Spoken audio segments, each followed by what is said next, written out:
សួស្តីបងប្អូនអរគ្នាបាទថ្ងៃនេះ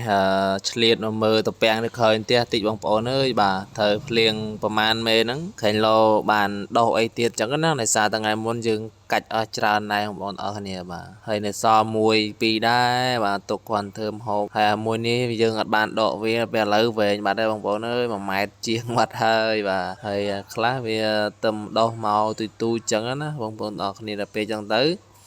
យើងទុកវាសិនអត់តដកកើតទេបងប្អូនបាទសារវានៅតូចពេកបាទដូចអានេះអីចឹងវានៅទូច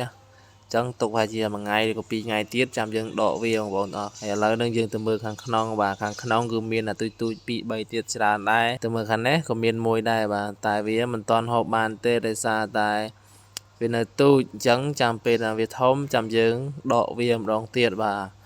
ហើយអាដកថ្ងៃមុនហ្នឹងគឺយកទៅធ្វើជ្រក់ខ្លះយកធ្វើខខ្លះអស់ហើយបងប្អូនអើយបាទឥឡូវហ្នឹងយើងដឹកដើរមើលទៅគីឡូមានអ្នកចូលកាច់ចូលអីចឹងណា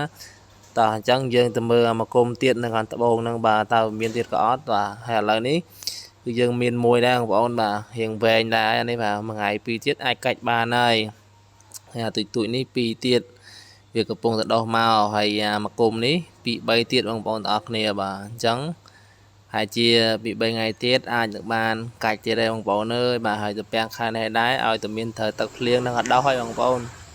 ហើយពីគុំនេះបើសិនជាដកដាក់បញ្ចូលគ្នាទៅបានច្រើនដែរបងប្អូនបាទប៉ុន្តែឥឡូវហ្នឹងយើងដកមិនទាន់បានទេដោយសារតែវានៅទូចអញ្ចឹងទុកវាមួយថ្ងៃពីរទៀតវានឹង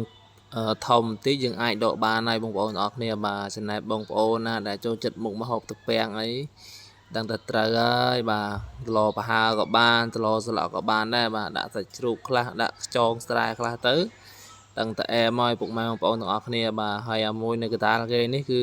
ហូបអត់កើតទេបងប្អូនអើយវែងបាត់ហើយបាទ1ម៉ែត្រជាងហើយពួកអីភ្លេចមកមើលដល់ពេលអញ្ចឹងទៅវាដោះលឿនណាបងប្អូនទាំងអស់គ្នាបាទទៅពាំងឲ្យទៅទឹកដោះលឿនណាស់បាទហើយវីដេអូមានតែប៉ុណ្្នឹងទេបងប្អូនបាទកុំភ្លេចជួយ share ម្នាក់មួយផងបាទអរគុណ